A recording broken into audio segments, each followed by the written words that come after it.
What's going on, everybody? This is Chris Classic dropping a car vlog. I hope you guys are having a wonderful Monday. If you have not heard today, remember that God loves you, Christ loves you, and I love you too.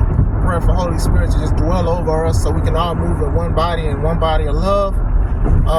Praying for everybody. Thank you for everybody that's praying for me. Thank you for the subscribers and things. We are close to 400 subscribers, and it's so quick. I've not garnered 100 subscribers so quick within about a month and a half, because it's about to be the half of February. So thank you guys. I love you guys for rocking with me. Tell people about the channel, which is the Take It Home podcast, where I talk about professional wrestling topics. I interview professional wrestlers, and I put my matches up as Classic Alpha. Check out some of those matches. Leave comments and stuff like that. I appreciate that. I also subscribe to my second YouTube channel, C3 Ultimate Wrestling. That is me and my wife's professional wrestling company. We've been doing this for 5 years. We got a show April 20th called Still the Show, Crown Point, Indiana. So if you're in the Indiana, Illinois area, just come out and show some support for your boy, for the company. I wanted to talk about two of the straight menaces that are in WWE right now. Many of you already know, but if you do not, I want to talk about Drew McIntyre, and I also want to talk about CM Punk. Old man Phil, as a lot of people call him, because they always talk about he got angry. I love that both of these guys, seems like they have no filter on what they're saying. Well, we'll start with CM Punk, right? So CM Punk, he was on the panel for the WrestleMania kickoff that happened last week, Thursday. And they were asking questions, and he would be himself. And it felt so good. It felt so natural, because WWE is known to give somebody a script and to read this, and then you want to add people to add emotions to it, and sometimes it doesn't work. It just doesn't work. This felt so natural, and it felt so funny, because it was like CM Punk was having emotions that we would have if somebody slapped us in the face, like The Rock did Cody Rhodes. And CM Punk said it. He was like, hey, somebody hits me, I'm punching them in the mouth. Listen, Cody's way too diplomatic. Somebody slaps you, you got to bust them right back in the mouth. That's what I would have done. And then they're like, hey, he's part of the board. I don't care who you are. I'm going to punch you in the mouth. And that was also subtle hints to the situation he had with Tony Khan. Because Tony Khan said that he felt unsafe around CM Punk and felt like he was a fear for his life. Now, I'm not here to crack jokes about Tony Khan fearing for his life, because, you know, if he felt that way, that's how he felt. Nobody should go into fisticuffs. But when we come to wrestling, which is a contact sport, and when a man slaps another man, usually you're supposed to, you know, defend yourself to the highest honor, to the highest degree, and things like that. And I know a lot of people are going to be like, well, what about turning the other cheek? And you're going to use that verse, but it's levels to it when you actually understand what that means. But going into that, I'm going to punch him in the mouth. Now, as funny as that was, what made it even more funny was The Rock glazing over the crowd to see him on the panel talking about it, because I'm sure he heard him talk about he would punch him in the mouth. Now, I don't know if they have any personal vendettas against each other. I know they feuded against each other, where The Rock beat CM Punk, ended his long historic reign as the WWE champion. I know CM Punk really didn't like that or whatever like that. But the fact that they said, hey, you don't need to say this, you don't need to say that, and he was saying what he wanted to, it felt awesome. Because it was a straight menace. Because, of course, we all know that The Rock is part of the board of TKO, and TKO owns WWE. But still, it felt kind of cool to just see, like, CM Punk just saying, oh, I would have punched him, I'd have hit him, I'd have, you know, did this and that. And it seemed like The Rock couldn't do nothing.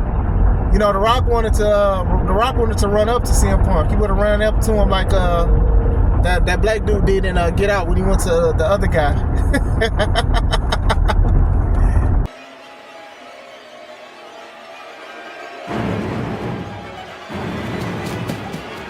Because that The Rock wanted to pull up. But I loved it, and I thought that was pretty cool. Now, Drew McIntyre?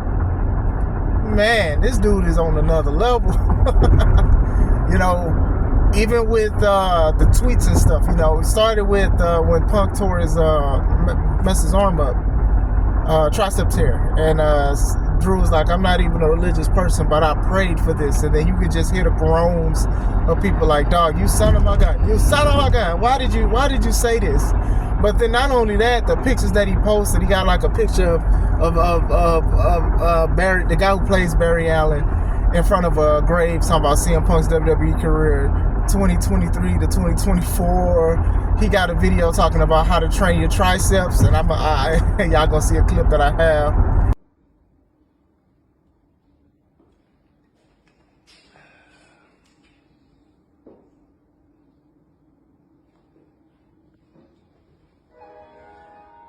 Ain't this what they've been waiting for? You ready? Time to tear up those triceps. I used to pray for times like this, to rhyme like this, so I had to grind like that, shine like this, to the matter of time I spent on some locked up shit in the back of the paddy wagon, truck locked on wrist, see my dreams unfold. And he's doing lat pulls and stuff like that, showing his tricep. Like, this dude has been a menace. Even last night, talking about how he was gonna pull up to the Super Bowl, and it was the player haters from the Chappelle Show skit, and he had a picture of him dressed up. Drew is hilarious, y'all. And I've been a fan of Drew or whatever like that. I know a lot of people have been like, oh, well, he's been lost in the sauce before this CM Punk thing, but I'm like, hey, man, it's a revolving door sometimes. Sometimes people don't have storylines and they don't have certain things. Like, it happens. You know, if you want people to get pushed, some people have to de-push, if that makes sense. Some people have to go to the lower card, or they have to take a break, or they have to do a character change. So things happen. You know, for the past 2 years, these dirt sheets, and people have been like, well, Drew wants to leave, Drew wants to leave, Drew wants to leave. I'm like, man, it looked like Drew had the time of his life to me. Talking about CM Punk and talking about his arm, his injuries, the pictures that he's posting and all of this stuff. And, you know, I see like he having fun to me. Hey, it is what it is to me, but I love it. And honestly, I cannot wait for these two to lock up.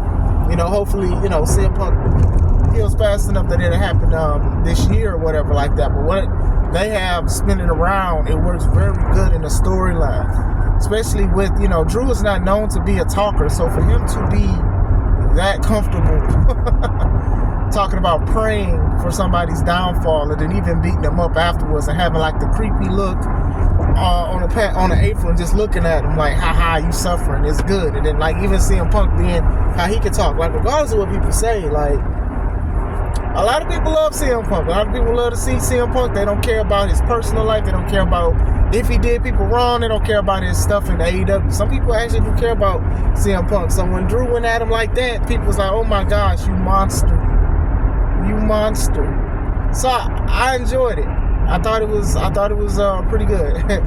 I think both of these guys are doing great. Like I said, there was a time in WWE like you couldn't talk about hitting somebody in the mouth if you're on a panel or something like that. I know that CM Punk is considered an active wrestler because of his injury, but still, it felt good. You know, it felt, you know, a lot of people are like, oh, well, I don't want to listen to WWE stuff because it's scripted and things like that. But it all felt natural. All the guys on the panel, it all felt natural. Even Big E saying, I'm just here so CM Punk don't get in trouble. Like, that felt natural. Like, that's cool.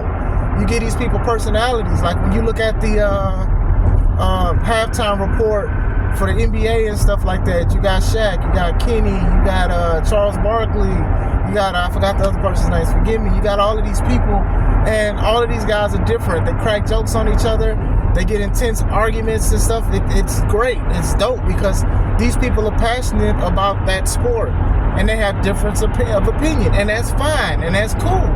That's the thing that we need for WWE, and I think that this was basically a step forward, even outside of this storyline with Cody, The Rock, and Roman, is that this is how the panel should be. You know, even with guys like Pat McAfee, who's like a very big fan of wrestling, and people are a fan of him.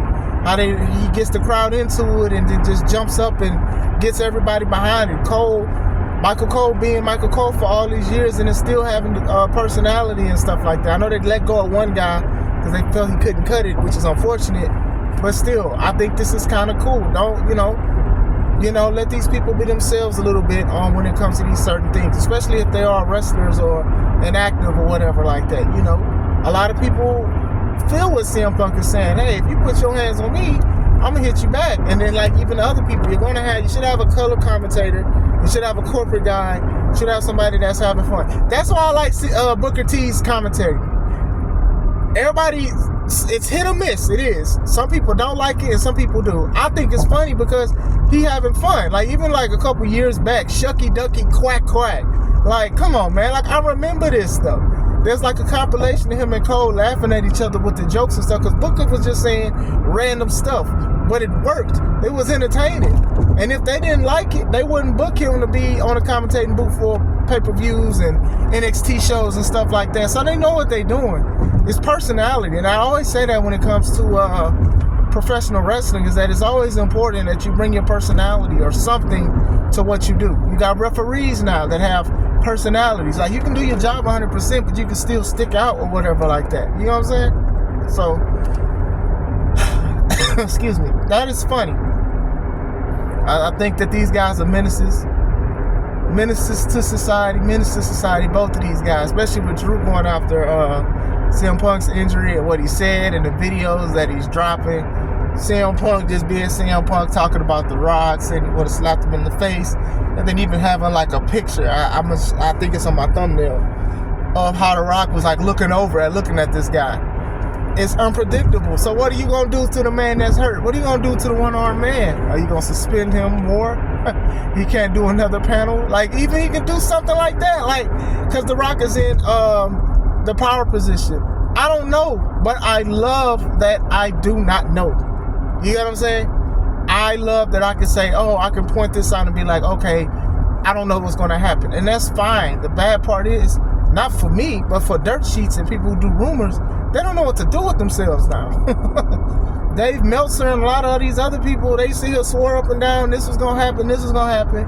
And then they got to renege and say, oh, well, we said like 5 different outcomes and none of them hit. That's not good for you to say. Why don't you just say, I'm a fan of wrestling and let's just see how this plays out? If you do get some information or whatever like that, make sure it's concrete and then release it. Simple as that. Simple as that. What do you guys think, man? Do you guys like their work? Do you like what they're doing? I've been very entertained. I'm not even gonna lie. I've been very entertained. But what do you guys think? Hope you guys having a wonderful day. This is Chris Classic. Let's take it home.